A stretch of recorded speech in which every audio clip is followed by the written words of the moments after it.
है। इसी प्रकार राजा नहुषी की पत्नी चंद्रमुखी भी दुखी रह करती, किंतु उसने संतान सप्तमी का व्रत की विधि विधान सहित किया, जिसके प्रताप से उनको संतान का सुख प्राप्त हुआ।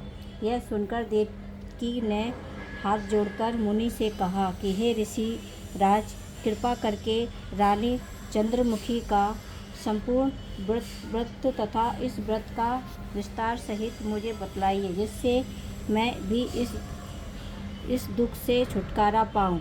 लोमांस ऋषि ने कहा कि हे देवकी, अयोध्या के राजा नहुष थे। उनकी पत्नी चंद्रमुखी अत्यंत दुखी थी। उनके नगर में विष्णुगुप्त नाम का एक ब्राह्मण रहता था।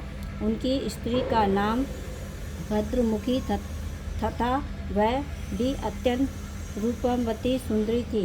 रानी और ब्रह्मणी में अत्यंत प्रेम था। एक दिन वे दोनों सरयू नदी में स्नान करके वे निर्मित हो गए। उन्होंने देखा कि बहुत सी अन्य स्त्री सरयू नदी में स्नान करके निर्मल वस्त्र पहनकर एक मंडप में शंकर एवं पार्वती की मूर्ति स्थापित करके पूजा कर रही थी।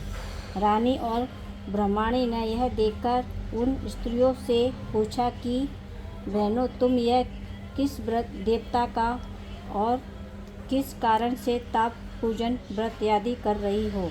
यह सुनकर स्त्रियों ने कहा कि हम सब संतान सप्तमी का व्रत कर रहे हैं और हमने शिव पार्वती का पूजन वंदना अक्षत आदि से षोडशोपचार विधि से किया है।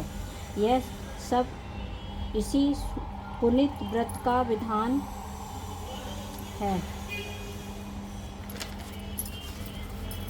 यह सुनकर रानी और ब्रह्मणी ने भी इस व्रत के दौरान करने का मन ही मन संकल्प किया और घर वापस लौट गई। ब्रह्मणी भद्रमुखी तो इस व्रत को नियमित पूर्वक करती रही, किंतु रानी चंद्रमुखी राजमंद के कारण कभी इस व्रत को करती, कभी ना करती, कभी भूल जाती, कभी कुछ समय बाद दोनों मर गईं। दूसरे जन्म रानी बंदरिया और ब्रह्मणी ने मुर्गी की योनि पाई, परंतु ब्रह्मणी मुर्गी की योनि में भी कुछ दिन नहीं भूल पाई और भगवान शंकर तथा पार्वती का ध्यान करती रही। उधर रानी बंदरिया की योनि में भी सब कुछ भूल गई। थोड़े समय के बाद दोनों ने यह देह त्याग दिया। अब इनका तीसरा जन्म मनुष्य योनि में हुआ। उस ब्रह्मणी ने एक ब्राह्मण के यहाँ कन्या के रूप में जन्म लिया तथा रानी ने एक राजा के यहाँ राजकन्या के रूप में जन्म लिया। उस ब्राह्मण कन्या का नाम भूषण देवी रखा गया तथा विवाह गोकुल निवासी अग्निशील ब्राह्मण से कर दिया। भूषण देवी इतनी सुंदर थी कि वह आभूषण रहित होते हुए भी अत्यंत सुंदर लगती थी। कामदेव की पत्नी रति भी उसके सम्मुख जलती थी। आभूषण देवी के अत्यंत सुंदर सर्व गुण संपन्न चंद्रमा के समान धर्मवीर कर्मनिष्ठ सुशील स्वभाव वाले 8 पुत्र उत्पन्न हुए। यह सब शिवजी के व्रत का पुनीत फल था। दूसरी ओर शिव विमुख रानी के गर्भ से कोई भी पुत्र नहीं हुआ कि निसंतान दुखी रहने लगी। रानी और ब्रह्मणी में जो प्रति पहले जन्म में थी वह अब भी बनी रही थी। रानी जब वृद्धावस्था को प्राप्त होने लगी तब उसने गूंगा, बहरा तथा बुद्धिहीन अल्पयुक्त वाला पुत्र हुआ। वह 9 वर्ष की आयु में इस क्षण घुंघरू संसार को छोड़कर चला गया। अब तो रानी पुत्र शोक में अत्यंत दुखी हो गई, व्याकुल रहने लगी। देवयुग से भूषण देवी ब्रह्मणी रानी के यहाँ अपने सब पुत्र को लेकर पहुँची। रानी का हाल सुनकर उसे भी बहुत दुख हुआ, किंतु इसमें किसी का क्या वश, कर्म और दुर्भाग्य को स्वयं ब्रह्मा भी भेद नहीं कर सकते। रानी कर्म चरित भी थी, इसी कारण उसे दुख भोगना पड़ा। इतना इधर रानी उस पंडितानी के इस वैभव और 8 पुत्रों को देखकर उसमें मन में ईर्ष्या करने लगी। तब उसके मन में पाप उत्पन्न हुआ। तब उसने ब्रह्माणी ने रानी का संताप दूर करने में निर्मित अपने 8 पुत्र रानी के पास छोड़ दिए।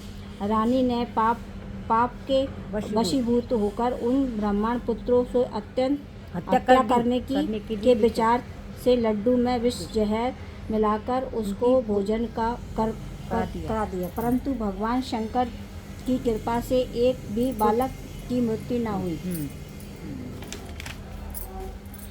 यह देखकर तो रानी अत्यंत ही आश्चर्यचकित हो गई और इस रहस्य का पता लगाने लगी। मैं ठान ली। भगवान की पूजा से निवृत्त होकर वह जब भूषण देवी आई तो रानी ने उससे कहा कि मैंने तेरे पुत्रों को मारने के लिए उनको जहर मिलाकर लड्डू खिला दिए, किंतु इनमें से मैं एक भी नहीं मरा। तूने कौन सा दान पुण्य किया है जिसके कारण तेरे यह पुत्र नहीं मरे और तू नित्य नए सुख भोग रही है? तो तेरा बड़ा सौभाग्य है। इसका भेद तू मुझसे संतुष्ट होकर कह, मैं तेरी बड़ी शरण रहूँगी। रानी के ऐसे दीन वचन सुनकर भूषण ब्रह्माणी कहने लगी, सुन, तुमको 3 जन्म का हाल कहती हूँ तो ध्यान पूर्वक सुनना।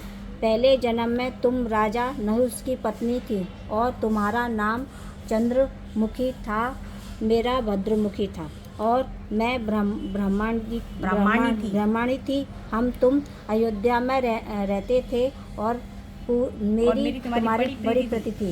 एक दिन तुम दोनों सरयू नदी में स्नान करने को गई और दूसरी स्त्रियों को संतान सप्तमी का उपवास, शिवजी का पूजन अर्चना करते देखा। इस व्रत को करने की प्रतीक्षा की, किंतु सब भूल गई और झूठ बोलने लगा।